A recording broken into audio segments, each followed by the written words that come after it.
Hello students, Sumantra mains answer writing class में सबका स्वागत। हम लोग फिर आज एक नए कॉपी के साथ आए हैं क्लास में, और ये कॉपी नीरज जी के ही है। नीरज जी के बारे में जो पुराने छात्र हैं उन्हें पता है। नीरज जी सुमंत्रा सिविल क्लास के प्रधान ऑफिसर है, और उनके कॉपी के विश्लेषण से हम लोग ये सीखने का प्रयास कर रहे हैं आंसर राइटिंग के दौरान कहाँ गलती नहीं। आज हम लोग एक और फिर एक नए कॉपी के साथ हैं, और आज का जो प्रश्न है उसे देखते हैं। आज का प्रश्न है, लोक लेखा समिति की विवेचना करते हुए चर्चा करें कि जनता के प्रति सरकार की जवाबदेही स्थापित करना। लोक लेखा संबंध, जैसा कि पहले भी बोले हैं कि जो ये कॉपी जो चेक हो रहा है इसके दो उद्देश्य। पहला उद्देश्य क्या है? पहला उद्देश्य हम लोग ये समझने का, सीखने का प्रयास करें राइटिंग में कहाँ गलती नहीं करें, क्या सावधानी। और दूसरा प्रयास ये है, क्या ये कह सकते, दूसरा प्रयास उन छात्रों के लिए है जो कि आंसर राइटिंग में डिमोटिवेट हो जाते। बहुत सारे स्टूडेंट हैं जो नहीं समझ आंसर करें, या फिर वो शुरू करते हैं लेकिन वो उससे लिखा नहीं जाता, या लिखते हैं तो उन्हें मार्क्स कम मिलते हैं, या वो दूसरे का कॉपी पढ़ते हैं। विशेषकर स्टूडेंट में एक और प्रॉब्लम है, वो सीधे क्या करते हैं, आजकल डेट में तो जो सफल स्टूडेंट हैं उनकी कॉपी अवेलेबल होते हैं, उनका कॉपी देखते हैं, उनसे अपना कॉपी का तुलना करते हैं, और फिर वो डिमोटिवेट हो जाते हैं कि नहीं, ऐसे लिखने से रिजल्ट नहीं होगा, देखो जिनका रिजल्ट हुआ उसका कॉपी ही अलग है। तो उन स्टूडेंट के लिए ये सबक लेने का है, उनको ही ये समझाने के लिए है का रिजल्ट हो चुका है, जैसे जी इनका रिजल्ट हो चुका, तो जब ये भी तैयारी कर रहे थे तो ये भी परफेक्ट का भी आंसर है, लेकिन ये मेहनत रेगुलर आंसर राइटिंग की है। आज इनका कॉपी धीरे धीरे क्या हुआ, सही होता गया और एक रिजल्ट लाएगा। यही चीज़ अगर हर स्टूडेंट करे, चाहे आप बीपी कर रहे हैं, एमपीपी कर रहे, किस, यदि आपसे आंसर राइटिंग नहीं, आप रेगुलर प्रैक्टिस करते रहे आंसर राइटिंग, रेगुलर प्रैक्टिस, आप रेगुलर प्रैक्टिस कर रहे, रेगुलर लिख रहे हैं, तो आपका धीरे धीरे आंसर राइटिंग में जाएंगे। और जिनका रिजल्ट हुआ है उनके भी कॉपीज में जब वो भी तैयारी करते थे तो वो भी, उनके भी कॉपीज में गलतियां होती थी। ऐसा नहीं कि वह गलतियां नहीं करते, हो सकता है कि आपकी गलतियां थोड़ी ज़्यादा हो रही है, उनकी गलतियां कम हो रही थी, तो आपको थोड़ा ज़्यादा लंबे समय तक राइटिंग करना है, राइटिंग प्रैक्टिस करना, थोड़ा ज़्यादा मेहनत करना, लेकिन होगा जरूर। तो आज हम लोग देखते हैं इस नए प्रश्न का, हम लोग देखते हैं लोक लेखा समिति का विवेचना करते चर्चा करें कि जनता के प्रति सरकार की जवाबदेही स्थापित कर सहायता। किससे रिलेटेड क्वेश्चन है? लोक लेखा समिति, लोक लेखा क्वेश्चन से रिलेटेड क्वेश्चन में भी कई बार, सॉरी मतलब है संविधान में भी इसका जो है, इससे संविधान से रिलेटेड जब क्वेश्चन, पीटी में भी इससे रिलेटेड क्वेश्चन हम लोग देखते हैं इसके बारे में। लोक लेखा समिति एक संसदीय समिति जो सार्वजनिक धन साधनों के उपयोग में सरकारी उपक्रमों को उत्तरदायी बनाने के लिए महालेखा परीक्षक का प्रस्तुत रिपोर्ट एवं जांच कर। महालेखा परीक्षक बात हो रही है, महालेखा परीक्षक क्या कहते हैं, टैग कहते हैं। टैग का रिपोर्ट हर साल आता है, और इसके रिपोर्ट के आधार पर यह समिति कार्य करती है। अपने कार्य की महत्ता के कारण इस समिति को सरकारी खर्च के परहरी, यहाँ एक गलती रही, जब ये ऐसे पॉइंट से जब आए तो इसको अंडरलाइन भी, सरकारी खर्च के परहरी। हम फिर देख रहे हैं कि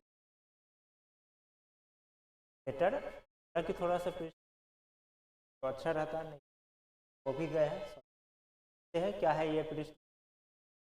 सर्वप्रथम लोक लेखा समिति का गठन भारत सरकार अधिनियम 1919 के अंतर्गत। देखिए, दो फैक्ट क्लियर हो गया। इसलिए ये कहता हूँ कि यदि आप रेगुलर आंसर राइटिंग प्रैक्टिस करते तो आपका मेंस का तैयारी तो मजबूत हो ही रहा है, आपका पीटी भी मजबूत हो रहा है, आपका पीटी भी क्या हो रहा है, रिवीजन हो रहा है। इसलिए जो स्टूडेंट ये सोचते पहले मैं पीटी पढ़ लूँ, पीटी निकल जाए, फिर मैं मेंस का तैयारी में लगूंगा, फिर आंसर राइटिंग, तो उनका पूरा जीवन पीटी निकलता रहेगा लेकिन मेंस की ओर वो नहीं जाता। तो दो फैक्ट हो गया। वर्तमान में इस समिति में कुल 22 सदस्य होते हैं। कितने फैक्ट में हो रहे हैं, इसमें 15 सदस्य लोकसभा से तथा 7 सदस्य राज्यसभा से। बिल्कुल सही फैक्ट है। इसका कार्यकाल 1 वर्ष का होता है। इसे प्राक्कलन समिति बहन भी बात सही। ठीक है, अब हम लोग चलते हैं आगे की ओर। पृष्ठभूमि भी ये सही दे रहे हैं। 1967 ईस्वी से पूर्व, तो देखिए 1967 राज्यपाल वाले मैटर में भी आए थे, जब उनको भी कॉपी चेक। असल में 1967 के बाद ही क्या हुआ कि कई ऐसे राज्य हुए जहां की गैर कांग्रेसी सरकार बनना शुरू हुआ। तो इससे थोड़ा टकराव, केंद्र राज्य वाला जो टकराव होता है वहीं से शुरू। इससे पहले टकराव की स्थिति बनती थी, एक ही पार्टी की सरकार होती थी, बैठ करके बंद कमरे में सेटलमेंट। 1967 ईस्वी से पूर्व सत्तारूढ़ी दल के सदस्य इसके अध्यक्ष थे, परंतु 19 बाद इसके अध्यक्ष के रूप में विपक्ष के किसी सदस्य को नियुक्त। यह समिति स्वायत्त अथवा अर्ध स्वायत्त निकायों, देखिए स्वायत्त है ये, एक्चुअली क्या है कि यही हिंदी में यही सब चीजों। स्वायत्त यदि वास्तविक रूप से लिखा जाए तो कैसे लिखा जाएगा, स्वायत्त लिखा जाएगा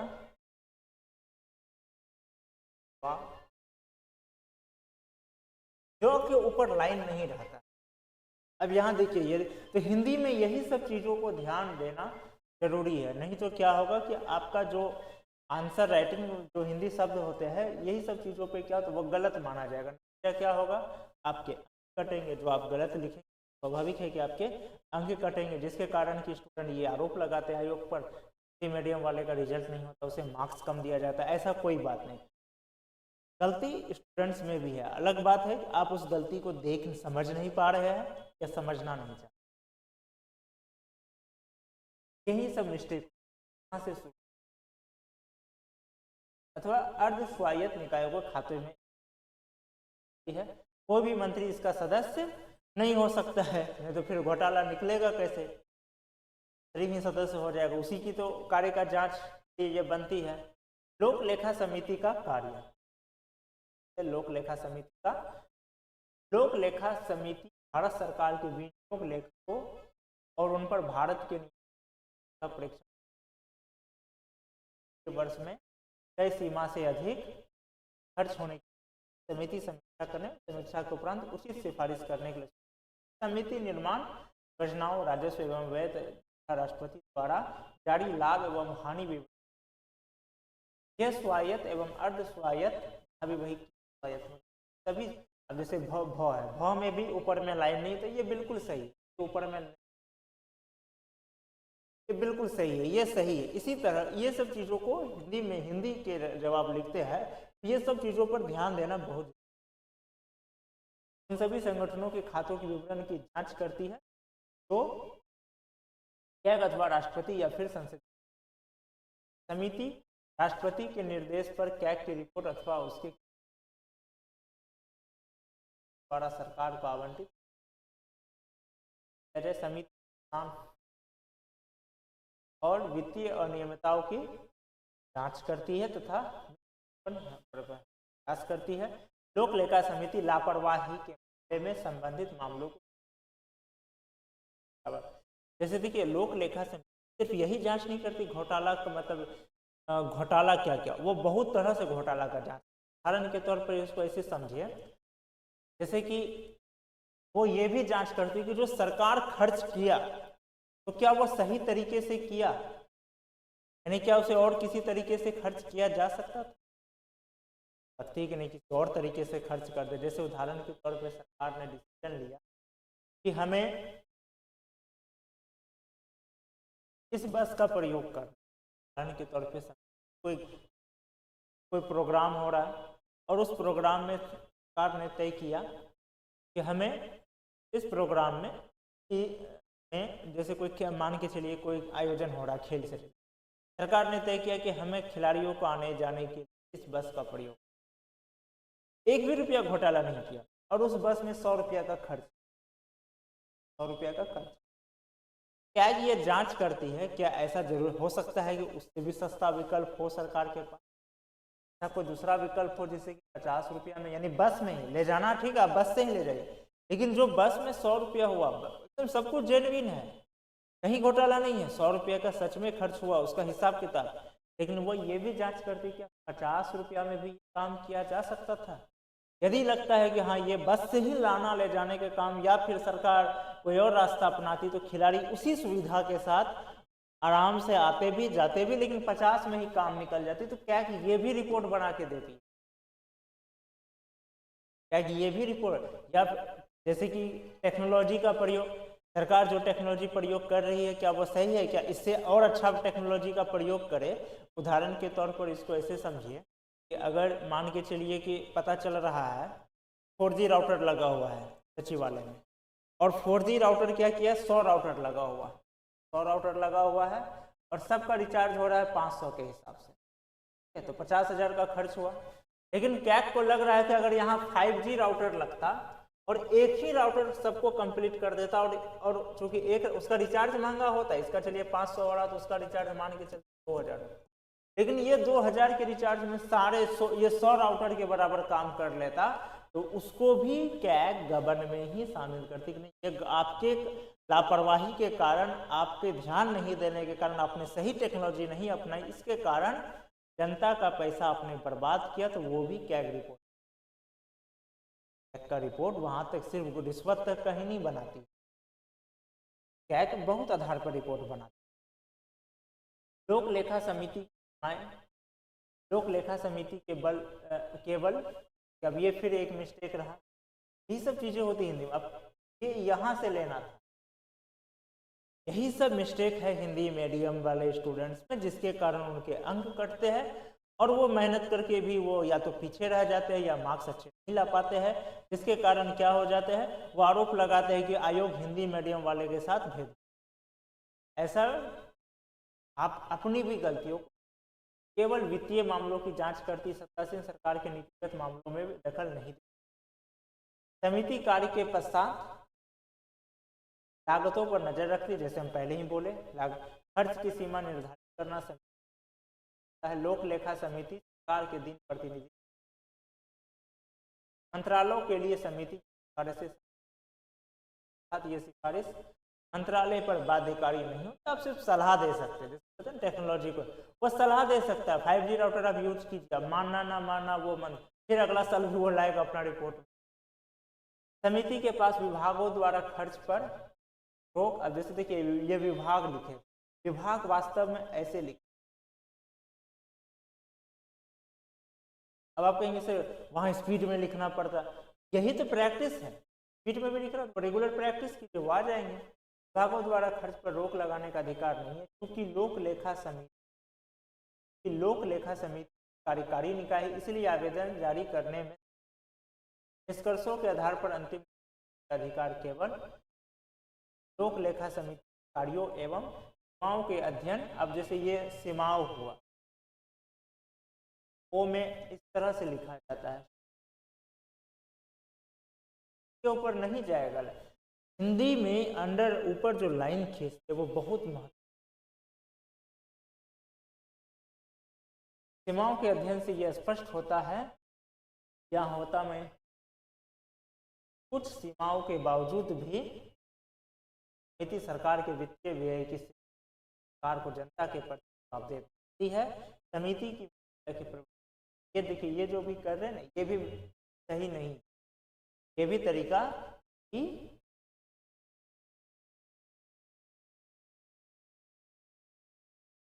आंसर ये है। आज हम लोग देख रहे हैं कि इनका आंसर कॉपी में भी इनका आंसर काफी सही रहा, कभी हुआ स्पष्ट लिखे के बाद जस्ट एक अच्छी बात है। उसके बाद फिर वो डायरेक्ट सीधे मुख्य भाग में भी, उत्तर के मुख्य भाग में जल्दी से जल्दी आ गए हैं, ज़्यादा समय बर्बाद नहीं किए और कम शब्दों में ही बहुत अच्छी बातें की। हाँ कहीं कहीं पर अंडरलाइन को तो हिंदी में जो नियम है ग्रामेटिकल मिस्टेक को कह सकते हैं कि लाइन को लेकर के, जिससे क्या होता है कि पढ़ने वाले को थोड़ा दिक्कतें हो जाती है और यही आपके अंक काटने का जाती है।